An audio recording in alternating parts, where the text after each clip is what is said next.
I'm sorry, you can hear me now? Hello? Hello? You can hear me? Give me a second. Give me 1 second. Let me clear that up. Get everything going.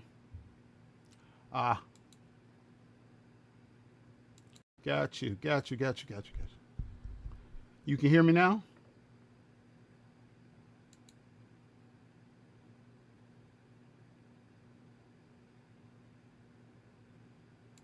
Hello?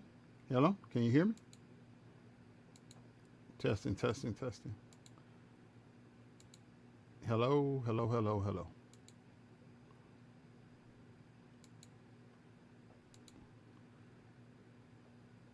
1 second. I will be right with you.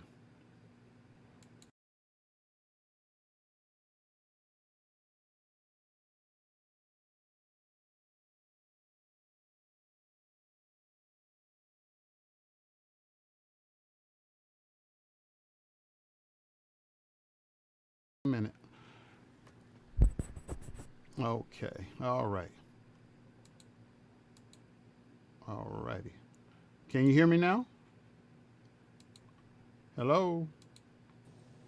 Yeah, Can you hear me? yeah, I can hear you. All right. Welcome Yeah, to I the can hear show. you. I'm sorry, ladies and gentlemen. What I was saying earlier, I said tonight it doesn't give me any pleasure to have to discuss something like this, but I wanted to provide my platform as a way of helping people, and I wanted to make sure that uh, their voices get heard. And tonight I am interviewing the third accuser of Larry Reid. And I just want to say welcome, sir, and let you know that you're amongst friends here. You're in a safe space. So at any time, anything that you don't feel comfortable with, just let me know and we'll just go on to something else, okay? Okay. All right. Um, how did you meet Larry Reid?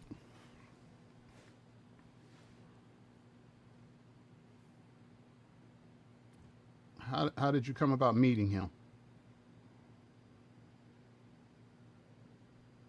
Hello? I think we might have a connection problem. Give me a sec. Can you hear me?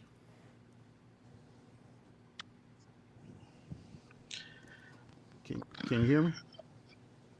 Um, I guess Yes, I can. Yes, I can. okay. I guess you can say I met him by default. Mm-hmm. At that time, I was a member of the Texas church, Mm-hmm. and he came in one time to preach. So that was my first time meeting him. And then a few months after that, we traveled to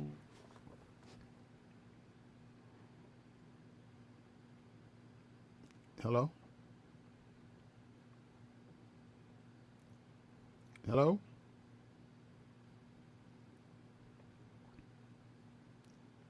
It's a connection problem on his end. So bear with us, ladies and gentlemen. Hello? Hold on. Okay. Oh, okay. Here we go. Hmm.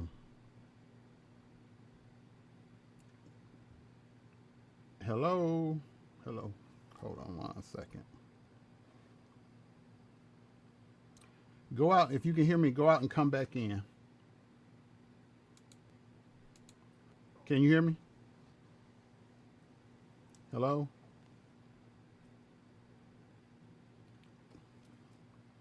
Let me send him a message here.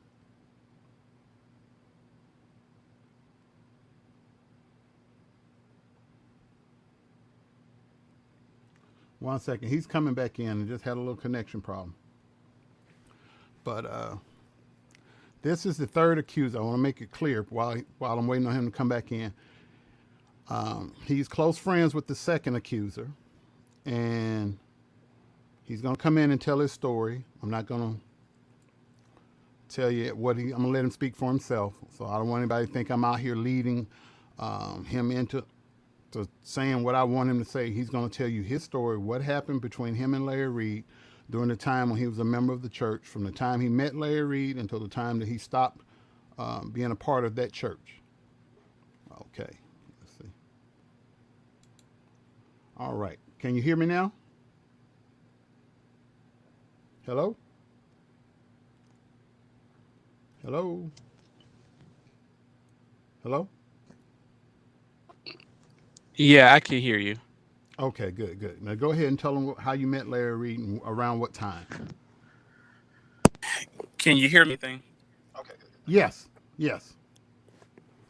2009. Okay, you met him in I met him two. by default because at that time I was a member of the Texas church. So Mm-hmm. he had came in as a guest speaker. That was the first time Mm-hmm. that I met him. A few months Mm-hmm. after that, the Texas church traveled to North Carolina for Holy Convocation, which I believe that was called the Summit. So that would be the Mm-hmm. second time that I met him. Mm-hmm. Mm-hmm. So I Okay. met him through my former pastor. So yeah, Okay. And you've known him, so we're just gonna say 10 years or better. correct. Yes. Okay. Now, in that time, how long was it between the time you initially met him until the time you moved to North Carolina?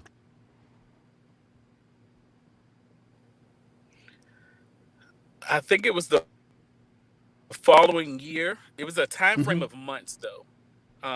2010, because while we were at the summit, we got a prophetic word that the Texas church was supposed to relocate from Waco, Texas to Raleigh, North Carolina for further Mm. training. And once that training was over, we would be sent back out as a church. Mm. So your pastor was like a So spiritual somewhere son. in So 2010 is when many families, mm. basically, yes. And your pastor was like a spiritual son underneath Larry Reid. Yes, he was. Okay. So how long after your pastor and all the congregation arrived? What happened at that point? Um, I'm not sure how long it was, but at some point, our pastor from Texas disappeared. So Mm. basically, he Okay. had neglected his members that relocated from Texas to North Carolina and moved somewhere else. As far as Mm. I know, he never had a conversation with any of us, so we had no idea where he was or why he left. So, if we are to be honest, I ended up under Larry Reid by default. Mm. So did you ever hear from your pastor again, or he just, or did he come back around or anything, or he just gone? I never heard anything else from him. Wow. He was gone. The next thing I knew when I did see something, he had started another church in another state. Mm-hmm. I would not say the state or the city, but he had went Mm-hmm. and started another church. To this day, I Okay. still do not know why he just up and neglected us. Okay. Now, before we go any further, did I offer you any money to come speak tonight? No, sir. Did anybody that you know of that's attached to me No, offered you anything? Were you threatened or coerced in any way? absolutely not. No, So what you're saying or about to say tonight is because you want to have your voice heard, correct? most definitely. Yes. All right, good, good. So let's get going to it. Now. Once you got there and Larry Reid, you became a member of his church, what happened after that?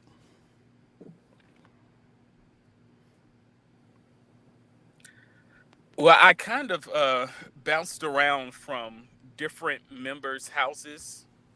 Mm-hmm. But at some point, he reached out Mm-hmm. to, I'll just say, the deacons and Mm-hmm. instructed the deacon that he felt led that I was supposed to move in with him. Oh. And so at that time, I believe it was an apartment in Nightdale. I moved Mm-hmm. in with Reed then. Mm-hmm. And what happened at Nightdale? After being there, after being there for a while, I began to share some things, childhood trauma that I Mm-hmm. had gone through that I had not necessarily had that type of conversation about. Things from one of my legal guardians molesting me, on Mm-hmm. to uh, moving on to when I was basically about 12 or 13, and one Mm-hmm. of my high school friends, well, middle school Mm-hmm. friends, father had raped me. So I began Mm. to share those type of things with him to get counsel, because I was under the impression that he was a licensed therapist. On top of that, I felt like, well, who better as to share this type of information with other than your pastor? Correct. Um, Go ahead. I was still new to the streets, so I had no idea that he was the man. So I began to do those things with him, and for a while, if I am honest, I did feel like that I was being properly counseled. Mm-hmm. But further down the road, it's almost like he started to use that childhood trauma to manipulate me. Mm-hmm. Um, we would have conversations on whether or not I still wrestled with my sexuality. So he would um, say different things like, well, Mm-hmm. maybe we just need to see if you're still attracted to guys. Now, for Mm-hmm. me, I always said, if you want to ask me if I'm still attracted to guys, just ask the question. I don't feel like I need to do anything to prove that that attraction is no longer there. So Mm-hmm. it was conversations like that, but later it progressed into other things. Mm-hmm. So when you say Those other other things, what do you things mean? consist of basically at that time, I used to wear like fitted clothing. And Mm-hmm. so one of the things that he started to do was he went out and he purchased Under Armour, which is a Mm-hmm. special type of underwear. Okay. So the reasoning for that is because if I wore those, then it would not show my print when I had these fitted slacks on. That's what he Okay, told but you. I was under the impression that after he purchased them, I would put them on, and yeah. However, that's not how it went. He Mm. wanted to Mm. see me in the Under Armour. Mm. So I couldn't just take the underwear, put them on, put my regular clothes back on, and show him that the print was no longer showing. I had to come out in my underwear. So Just your that underwear. happened a few times. And then one of those times, just my underwear, I think I still had a wife beater on inside. One of Mm-hmm. those times, though, he basically um, pulled those underarm down to where my butt was exposed. And From then what happened? that, he started having very manipulative conversations as it pertains to a lot.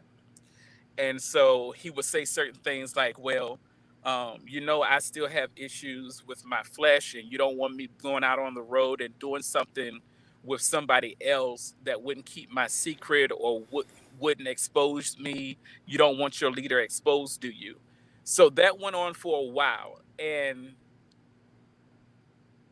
if I Mm. can go ahead and add this part in, if you was a member of that church, at Mm-hmm. some point, unlike the other two survivors, because I don't want to call them accusers or victims, unlike the other two survivors, my family did not belong to that church.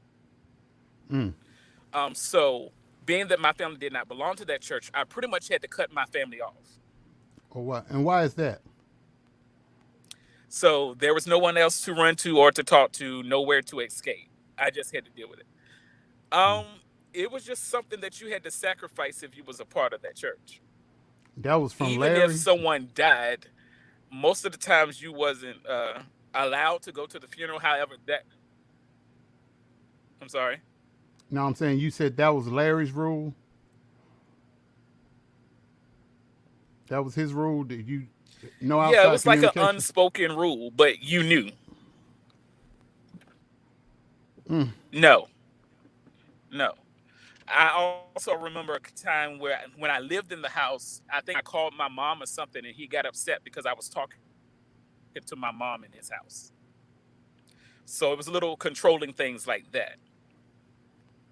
So after so many months of being manipulated, I pretty much gave in. Unlike the other two, I was legal, if you will.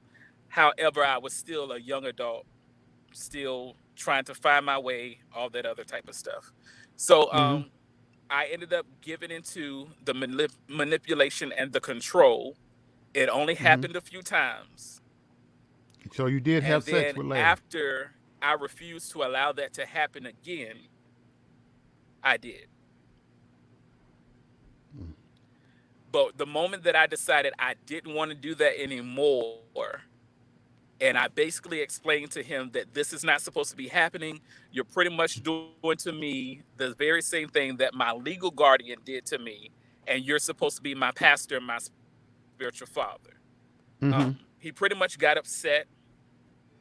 I think that happened. He got upset on a Saturday. That Mm-hmm. Sunday, I would normally get up along with some of the other intercessors, and I would help lead intercessory prayer before service started. I remember Mm-hmm. getting up with the mic in my hand, and he basically snatched the mic from me and said, "I don't need you today." So In front that of was the a clear church. indication that there was some friction there. But then I went to work the next day. Um, the church was still, it was in front of the church, but most of them was already in prayer mode in preparation because of what were about to happen. So Mm-hmm. some of them Mm-hmm. was not paying attention. I do know that the young people were paying attention.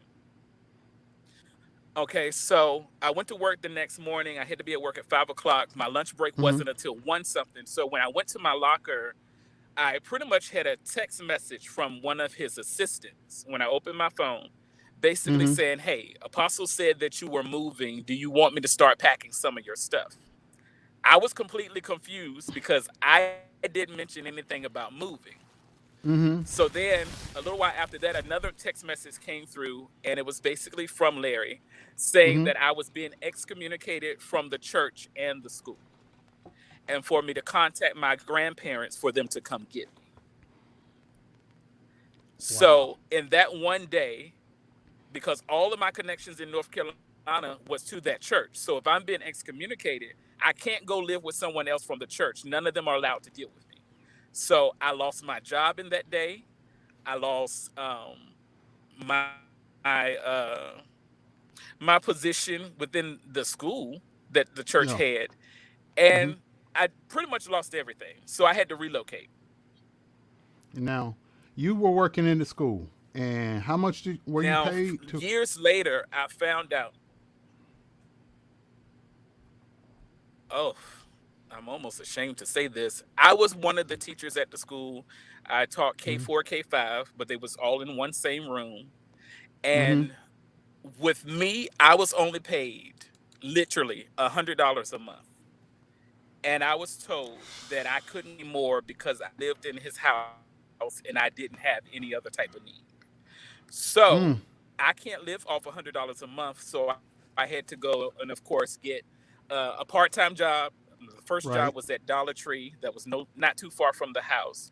And then I Mm-hmm. ended up securing a full-time job at this computer company, working in the kitchen. And that's when I basically left the school as a teacher. Mm-hmm. Mm-hmm. Now, uh, the contact, the unwanted contact with Larry, did it happen anywhere outside of the home, like the church or at the job, at the school? Was there ever a time like where Um, it started at the house. Mm-hmm. It happened at the house, but there was one time that, and it wasn't an actual church building, but when I was kicked out of the church, they was having it at a like a venue spot. Mm-hmm. Um, there was occasion there. There was nothing. It wasn't intercourse, but basically I was in a like a secluded room trying to prepare myself for service, and he Mm-hmm. came in. He touched me inappropriately, like touching my butt. Mm-hmm. Um, one of the assistants had ended up walking into that room, Mm-hmm. and basically confronted him about what he saw. I Was didn't that say Kendall or anything, but Shamako? Reed was basically said, "Oh no, it's not what you thought it was. I was tucking his shirt in." This was Kendall. So Kendall This was questioned Kendall, him about and what he Reed had basically done. said, "No, it's not like that. I was just tucking his shirt in." Mm. He And questioned what him about what he had seen. Yes, did anything become of that discussion, or he just brushed it off?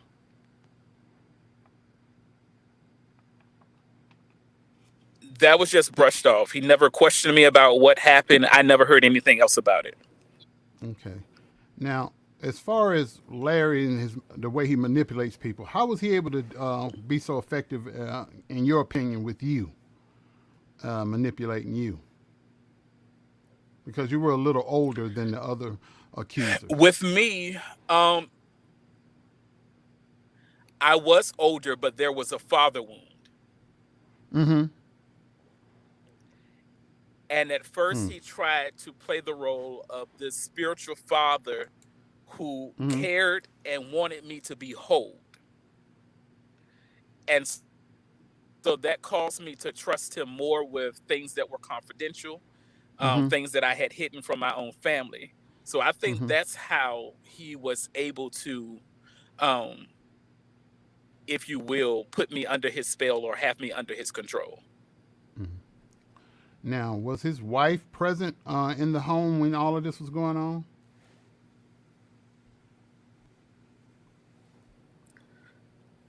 At this time, she was stationed in Louisiana. Mm-hmm. So she was not always there. Sometimes she would come in and out, but she was not always around. Mm-hmm. And she did. We had talked before you came on tonight about something he had said as it pertains to her always being away. What was that? Can you share that with the audience? Where you said Um, that. he had basically he had basically said that anytime that she got to acting up or being foolish, that God had to send her away. So he wouldn't see it as the military placing her somewhere. He would see it as an act of God, of moving her out of his way, if you will. Hmm. So he was kind of looking for Now, you to. something that I did not Go ahead. Go ahead. um at some point I did feel like, because of his attempts and the fact that I was in the home, stuff like that, sometimes I did feel like, he never said this, but sometimes I did feel like he wanted me to be her replacement, if you will. Mm. Something that I did not share with you earlier, because Mm-hmm. today was my first time speaking with you. What I did Right. not share with you is, when I confronted him about him basically doing the same thing that my legal guardian had did to me. In so many words, he told me that God gave him the grace to do it, because I was telling him, like, you're supposed to be my spiritual father, you're supposed to be my pastor, this is not lines that you're supposed to cross. And he pretty much Mm-hmm. said God gave him the grace to do it. Mm. Now you So for those confided. who are Go ahead. wondering, Mm-hmm. I kept silent all these years because I thought it only happened to me. Mm. And then when you heard It the other wasn't two until people. recently that I realized that there were other people. Mm-hmm. Mm-hmm. So you got excommunicated from the church after you had confided in someone, and they went back to Larry and told Larry what you had told them, somebody that you trusted that betrayed your trust, and then Larry in turn fired you from the school and excommunicated you from the church all in the same day.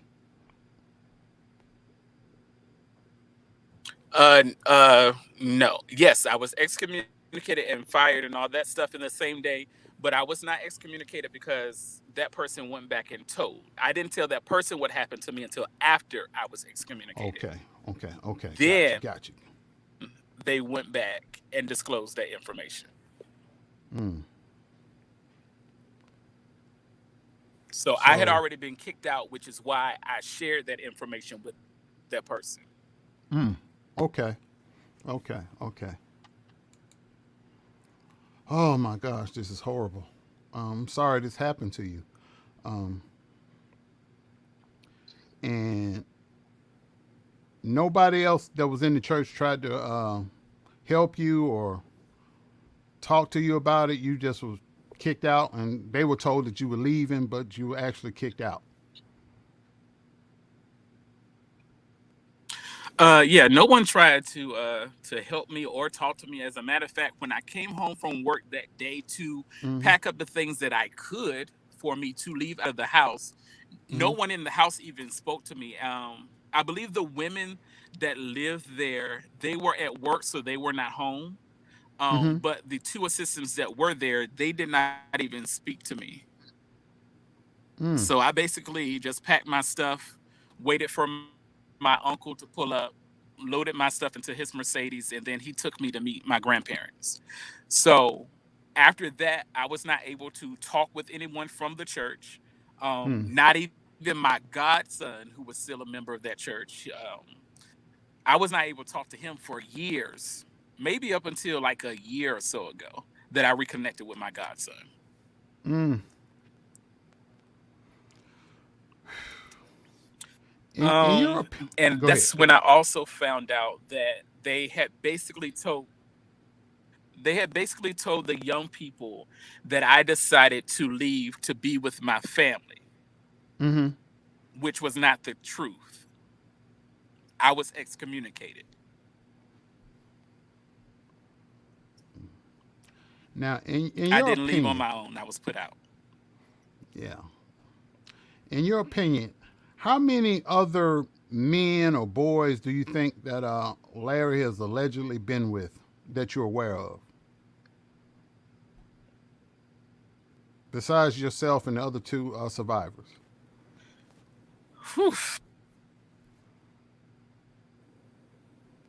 Three comes to mind. I would never share their information. Um, but three that I know for sure comes to mind.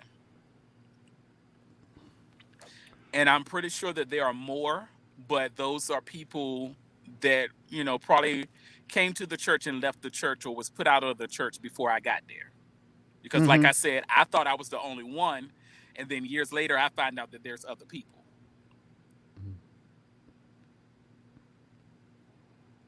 Now he made a statement to you, and you shared it to me, and I was talking to Marcellus about it. And he said to you that if you sin, you should do what? There was this old saying that he used to say, and basically, if you sin, sin wise. Mm-hmm. In so many words, if you're going to do something with somebody, make sure that person has just as much as to lose, if not more than you do. Mm-hmm.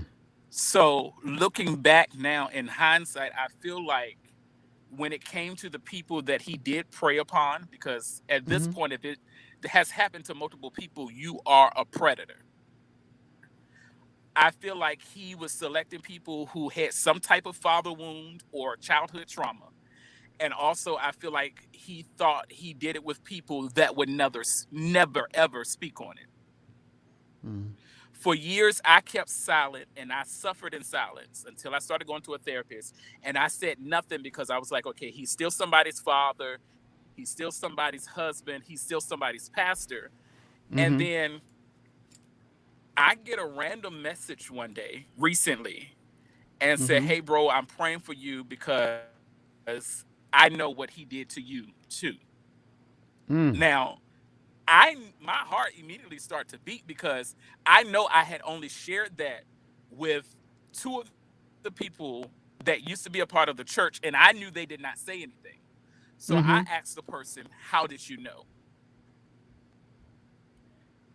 That person then informed me that Reed had shared with the individual what he had did with me.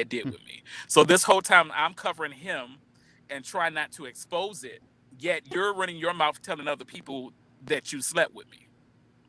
Mm. Now, when I originally started investigating this and your name came up and I contacted you, What happened after I contacted you? You did. When you contacted me, I did not respond. I took a screenshot of the message, and I had not, up until that point, I had not talked to Larry. Mm-hmm. I reached out to him because I didn't have his number. I reached out to him on Instagram. I sent the screenshot over. I said, "Hey, Apostle, do you know this guy?" And he basically told me that he felt like you were hired from by one of the other preachers that he had exposed on his show, and that Mm-hmm. you had been reaching out to pretty much all the members from the church trying to get dirt on him to take him down. Mm-hmm. Now, at this time, I was not aware of who you were or what was going on behind the scenes. So I just took it as face value, and I told him, I said, okay, well, I'm not going to say anything. I just want to stay out of it for a number of reasons. Number one, I moved on with life. I'm doing well. Number two, I pastor two churches. Mm-hmm. I don't have time for chaos and drama. Right. So I Right. said, Right. that I wasn't going to talk to you. Mm-hmm. So I left that alone. And then, like the next week, I had a friend who did not belong to the church, but he used to come visit our church from time to time. And he is older or whatever. He basically reached out and was like, "Hey, there's this guy on YouTube that's really going at it with Reed." I said, "Okay, well, send me, a link or whatever." So he sent me the link. I saw your name, but I didn't put two to two together at the time. So after watching a few videos, I said, "Wow, this is the same guy that reached out to me on Facebook." Mm-hmm. So I continued to watch some of your videos, and then I came up on the video with the first accuser. Mm-hmm. When I heard his voice, my heart broke because I knew exactly who he was, and then I realized I was not the only victim. Mm. So Larry basically told you that I was hired by somebody to try to bring him down and destroy him. And I wasn't, basically, I was a liar. And I was trying to destroy Yeah, him because somebody. yeah, basically, yeah. I did have more communication with him up until me hearing the first video of the first accuser. But after Mm-hmm. I heard that some of the things that he shared, I knew he wasn't lying. And when I Mm-hmm. realized I was not the only victim, if you will, that's when I blocked him, Larry, on everything. Mm-hmm. Because at first I was going to be understanding and forgiving. He did this to me, but maybe he's better. He's gotten himself together. But no, this was still happening even after I got kicked out of the church. Oh, wow.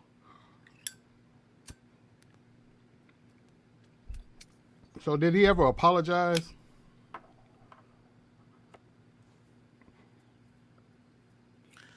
Um, uh, when we had talked the same week that we had the conversation as it pertains to you and him feeling Mm-hmm. like somebody had hired you to take him down, we did have a phone conversation. Mm-hmm. Um, he apologized. He was not specific about what he was apologizing for. And Right. I also apologized to him as well because there were some situations where I handled things immaturely. Mm-hmm. Um, so, I thought at that time that the apology was sincere and genuine, even though he wasn't specific. And I feel like he wasn't being specific because I felt like the conversation was either being listened in on by one of the staff members or either that the phone call was being recorded. Mm-hmm. And so from there, we just said things were good between us or whatever, and we let things go. And then I was catching him up to date with where I was in life and some things or whatever. However, mind you, I'm still having this conversation, Mm-hmm. not knowing that there were other victims. So I was just having conversation to make peace, to make sure that there was forgiveness and have any type of closure, basically. Mm-hmm. But like I said, the moment I heard the first accuser's interview, that's when I was like, you know what? There's no need to try to beat a dead horse. He's a predator. There's no more conversation that needs to be had. Mm. Uh, you, you said you lived with him in several locations, and you said you were with him for a while with the ministry. How many times do you think the church changed its name? Um, when I was there, it only changed twice. When I Mm-hmm. first came to the church, the name of the church was Breakthrough Temple Pentecostal Holiness Church, the Training, Deliverance, and Birthing Center, I believe. That's a long Um, title. and then when I left, the name of the church was just the Breakthrough Church of Mm. NC. Mm-hmm. Now, when I was there, though, we did switch buildings quite a few times. Mm-hmm. Um, 3 times that I can remember, Mm-hmm. but the name only changed twice while I was there. Okay. Now, I gotta ask you about King Jives. How did you meet him?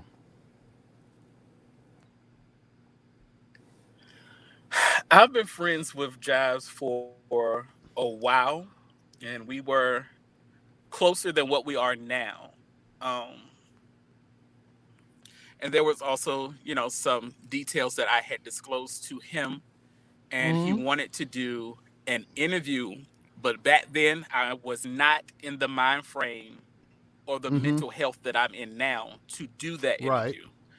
Right. I also had questions on the intentions because at that Mm-hmm. time, him and Larry had some feud going on, and I Mm-hmm. did not want to be a pawn in that feud. Exactly. So I never went forth with the interview because I was unsure with the intentions, and I did not know what impact that would have on my ministry, or even my family. So I didn't go through with the interview. Mm-hmm. So Jives knew about this all along. What you saying that Larry Reid did to Yeah, you? he knew. He was a close friend. Yeah, he knew because I disclosed that information to him because he was a close friend. So, because the reason I'm bringing this up because Jives has been attacking me nonstop since last year, and he knew he had said one time he kind of implied it. Well, Larry's been molesting boys and young men, and I got proof, and I got somebody that's coming forward, and so he was talking about you, but he never mentioned you. And he knew all along that the accusations were out there about Larry. But as of recent weeks, he's been attacking me, basically calling me a liar when he knew all along that you existed. And he knew you existed because you and him were friends. Correct? Correct. Yes. So, so basically, Jives has been lying because he knew you were out there. He knew about your story because you had confided in him, and he wanted to use your story as ammunition to get back at Larry, and you didn't want to be a part of that. I have always said that for many reasons, I did not want to talk. Like I said in Mm-hmm. the very beginning, I felt like I was the only one. So if I was the only one to speak, and some people can still say, well, it's still your word against his, but there's a lot of people who were who fell victim or prey to this man. So Right. yes, he knew the whole time. He knew my story. He knew what had happened. And no, I would not at that time do an interview with anybody, not just with Jives, but with anybody. Mm-hmm. So what makes you think Jives is doing this as it pertains to me? What makes you think because he knew your story because you told your story to him. So what would make you think Jives would come out and say all the things he said about me because I've been covering this story? Um, That I can only speculate. I cannot give a direct answer because I don't know what's going through in his mind. Mm-hmm. Um, but I even reached out to him after you reached out to me, and I let him Mm-hmm. know that you had hit me up, and I just wanted to know if he had told anybody my story. Mm-hmm. And he basically said that he did not, and that he would not put my business out there because I am a friend and I am a brother to him. Mm-hmm. So he did know that you were reaching out to me, but like I said, that was still in the very beginning. I had no Mm-hmm. intentions of coming forth and talking to you. Mm-hmm. So he did not know that I was going to be speaking with you. I did not share that with him. So I don't know why all of a sudden he's saying now that you are a liar because he knows my story. And he's known it all along. He's known it since last year or longer. He's known it longer than last year. Or how long would But you like I say? said, Just he couldn't use the story because, ooh, maybe 2 or 3 years, maybe. so he's known even before I knew Jives. 'Cause I met Jives in 2019, so he's known at least 2018, 2017, somewhere in there. Yeah, he's no.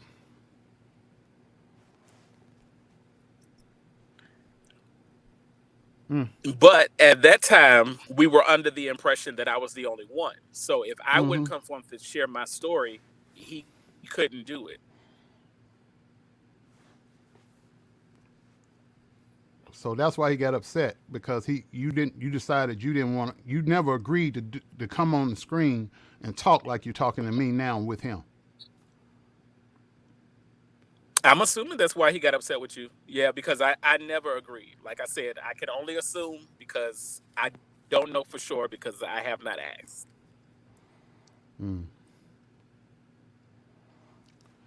Because now he's going to bat for Larry against me because he thinks it's about me and Larry going back and forth. And I've always maintained that I provided my platform as a way for everybody that has had some problem, such as yours, to come be able to come forward in a safe space and talk about what they experienced.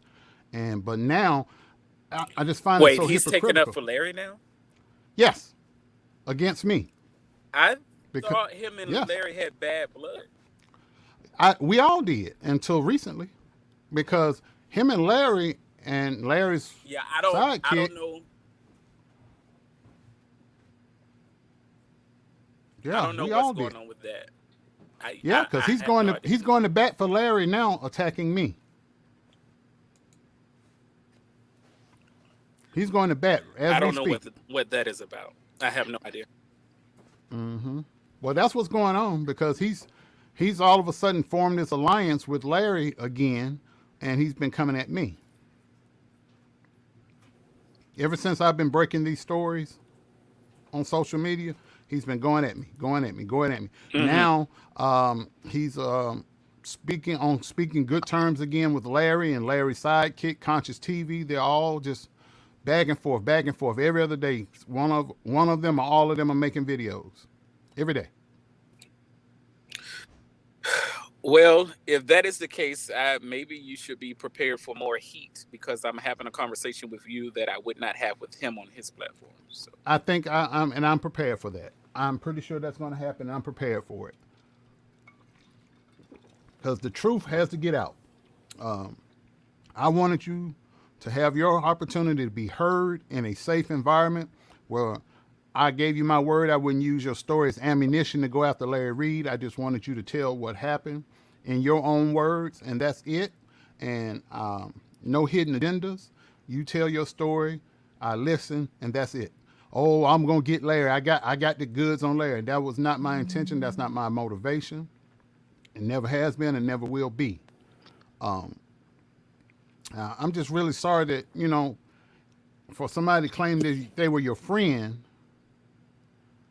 um, to get upset with you because you didn't want to come on and tell your story on their platform. It just bothers me. Now, this somebody how long you known Jives longer than you knew Larry, right? not longer than I've known Larry, but almost about the same amount of time, almost because we were friends on social media while I was at that church. So I've known him for a while. Mm. Wow. Wow. Wow. This is crazy. Excuse me. This is just crazy. So he's known, like I said, I want to say it, reiterate it again. You, in fact, had sex with Larry Reid. He coerced you into having sex with him more than once and twice. It was twice. The third Okay. time I would not go through. Hmm. And when you decided you didn't want to do it anymore, and there was a time when you told him that you felt like he had taken advantage of you, and that you wanted to go talk to the elders of the church. What happened? Well, I didn't necessarily say the elders of the church. I basically sent a message and said, I feel like we need to have a conversation with your wife. Oh, okay, okay, okay. Yeah. And so that Sunday morning, we went to church as usual. I got up to lead prayer. The mic was snatched from me and said that he no longer needed me to do that. And then the following morning, I received the text message from Kendall while I was at work asking, well, basically telling me that he heard that I was moving and asking if I wanted him to go ahead and pack my stuff. So after Hmm. I basically confronted him about what had happened, and I feel like he took advantage of me like my legal guardian did, and Hmm. I'm saying that for a very specific reason. Um, I Hmm. was basically excommunicated from the church through text message, Mm. So you lost your job, got kicked out of church, all in a text message. all from a text message. Yes, Mm. I was gone within Now, hours. now, when you said that Larry bought you the Under Armour underwear, I'm sorry to bring this up, but I want to make sure everybody understands clearly because this is a pattern. You're not the only person that he's done the underwear thing with. Can you explain the quote unquote gay test and what happened with that, and the underwear where he when you were walking away and he accosted you? Can you tell us what happened? All right. So, according to him, the reason why he was buying this special kind of underwear was because sometimes when I would wear fitted slacks to church, my print would Mm-hmm. show.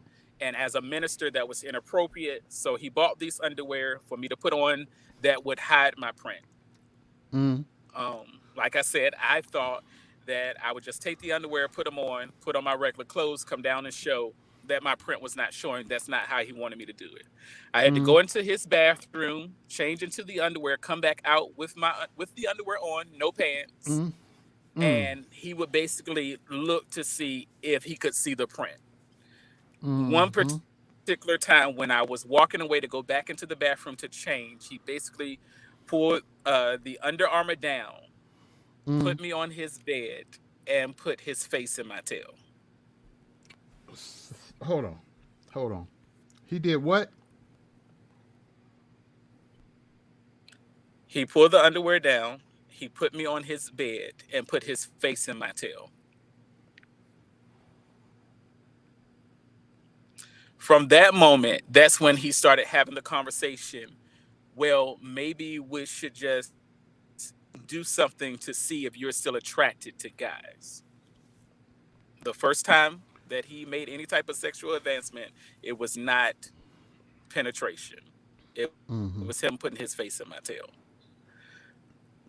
After a long time of having that same conversation, I basically gave in. He got what he wanted. The second time that happened, now mind you, every time this happened, I felt so convicted because I didn't want it, number one. And number two, you're supposed to be my pastor. I felt like as a son, quote unquote son, I'm being taken advantage of again, like I was by my legal guardian. Mm-hmm. And so that's why I had the conversation with him. Hey, you're basically doing the same thing to me that this person did to me, and you're supposed to be my spiritual father. So not only did I already have a father wound, Now I have another father wound that's double the size. Jesus Christ. So for a while, I was excommunicated out of that church, and I had Mm-hmm. a distaste for certain things that happened in church, but I did not abandon God, and I did not abandon church as a whole. But it was very hard for me to submit under another male pastor, Mm-hmm. and here's why. The next church that I finally connected to, that person moved. For those who are in church, you will understand this type of terminology. Others may not. But this person also moved in the prophetic, and Mm-hmm. the ministry was also apostolic. And so the laying on of hands and demons being cast out and me seeing people be healed, even though I knew this person was not Larry Reid, he reminded me so much of Larry. And because of that, it took years before I decided to join that church and to call that person my pastor. Other than that, Mm. I could not receive from a male preacher. Could not do it. I would only submit or listen, take the counsel of a female preacher, Mm-hmm. because I was dealing with that spiritual father wound, if you will. And this is also something that I shared with him the night that he called himself apologizing.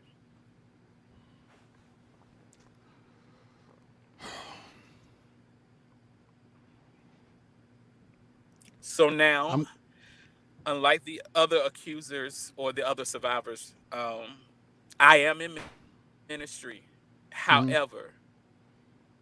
what Apostle Larry Reid did to us, I have never done to any of my members or my mentees, and I never will, because I know what kind of damage and what kind of emotional, Mm-hmm. mental, and in some cases physical harm that could do to them.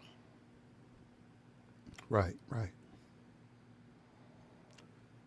So, is your counseling still ongoing, or or you in a, or you feel you're in a good space right now?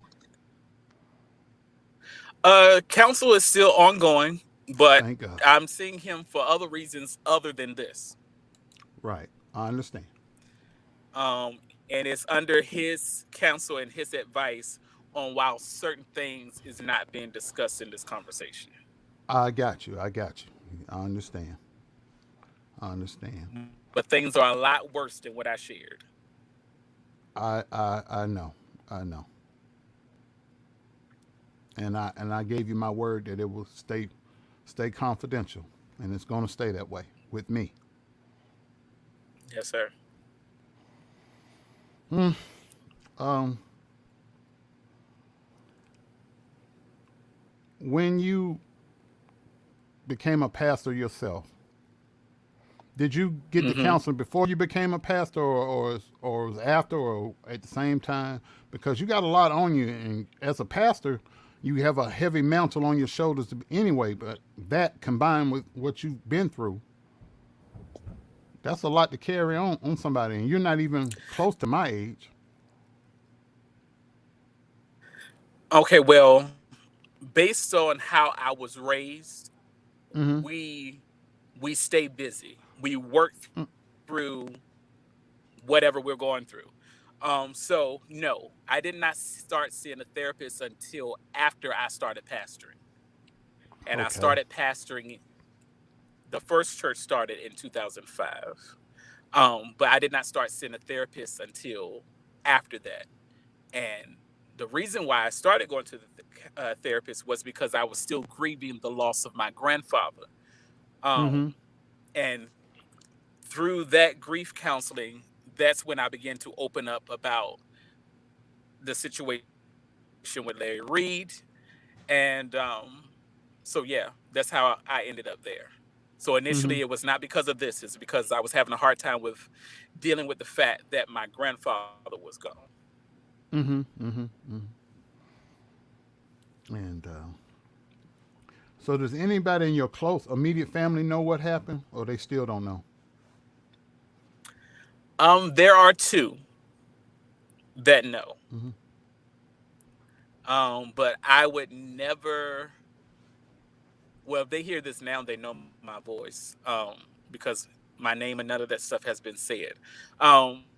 But at that time, there were certain individuals within the family. If I shared that with them, that would break them. Mm. They wouldn't be able to handle it.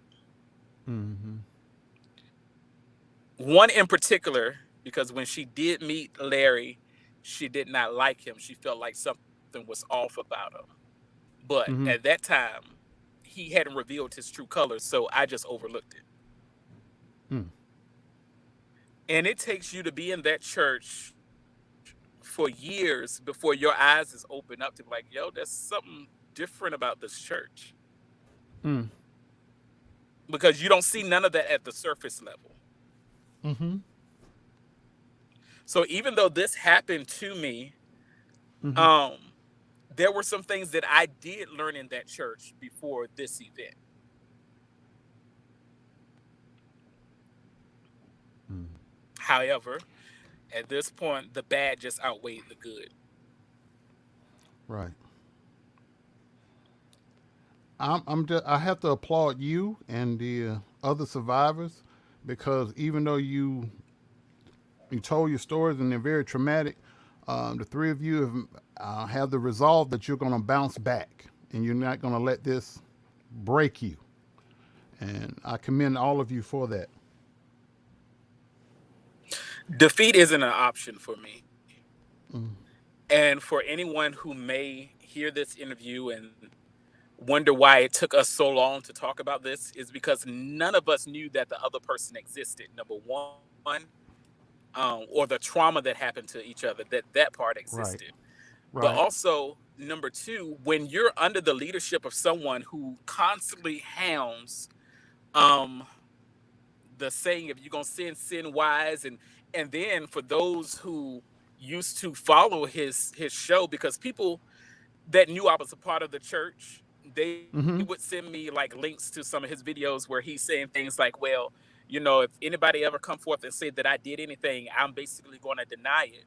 Mm-hmm. When you're used to hearing stuff like that, you don't want to say anything because you already know that his followers are going to say it didn't happen, that we're lying. Mm-hmm. Mm-hmm. However, in the strength that I stand in today, I'm just taking this stance. The truth doesn't need any defending. It doesn't. You don't have to believe what I'm saying, but just know that it did happen. Mm-hmm. Oh my God. Well, is there anything else that you want to say? Because I came on tonight. I wanted you to have the floor, and I just want have your voice heard. It's not about me. It's not about Larry. It's about you and the other survivors. Um, as someone who mentors uh, young men who have father wounds or fathers abandoned them, whatever, and even Mm-hmm. as a pastor, Mm-hmm. I am aware that things like this happens all the times, even within the church. Mm-hmm. So the only thing that I could say is to other survivors who have been molested or neglected or abandoned or Mm-hmm. manipulated or controlled in any way by an authoritative figure. The Mm-hmm. main thing is to let you know that you can live through it and that you can survive and that you're not in this by yourself. I do recommend that you find a therapist Mm-hmm. that you can trust, do your research, make sure that they can handle your type of situation. And if you're not comfortable with that therapist, find another therapist. But you cannot Mm-hmm. get through this on your own. You will need a community to help you. And if you have any type of belief or um, any type of faith in God, period, I will also recommend that not only seek out a therapist, but just trust in the God that you serve. And with those two combined, you can get through anything. I agree. So my only advice is to find a therapist and to realize that your life is not over and that you're not in this by yourself. That you can live through it. Okay. That's all I Well, have to say. Okay. Well, I just want to thank you for coming forward and sharing your story with us. I know you have some things you got to go take care of, so I'll let you go now. And I have your number, you have mine. I'll be in touch, and anything you need that I can help you do, I will do my best to help you. And if I can, I'll try to find somebody who can. You have my word on that. Yes, sir. And thank you for keeping things confidential and for not applying unnecessary pressure. It's the least I can do. You've been through enough. And I appreciate it. All right, and I'll touch base with you tomorrow, okay? All right. All right, good night.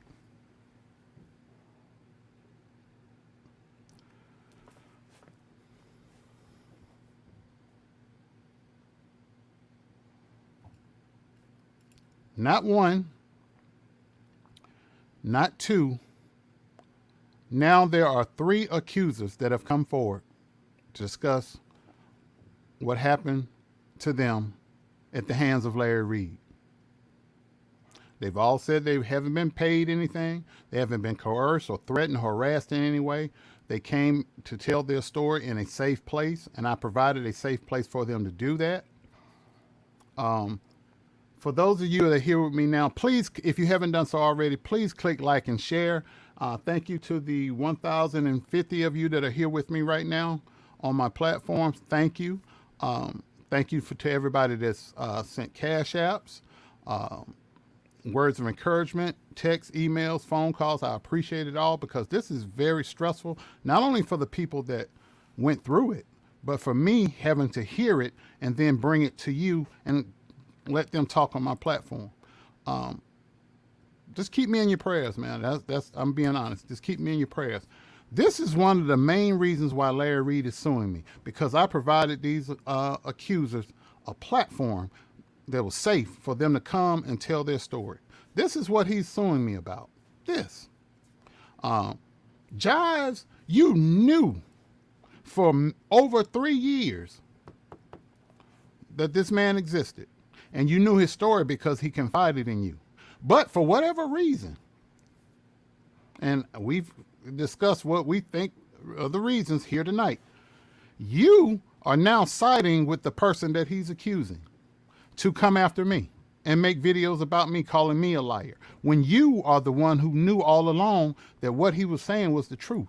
And you knew it, and you got mad because he didn't want to come on your platform and talk about it.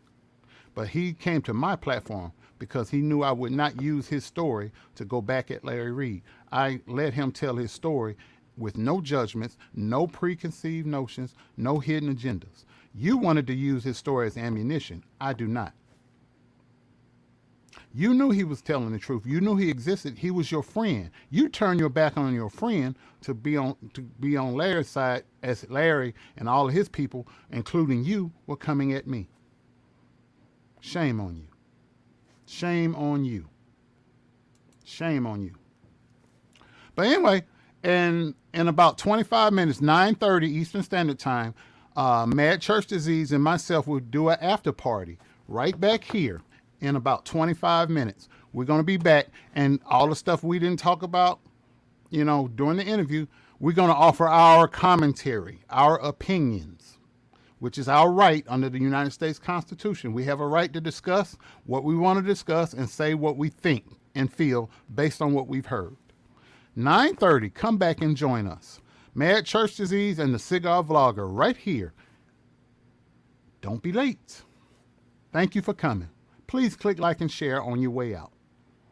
And just so you know, this is who we are talking about. This is who we've been talking about tonight.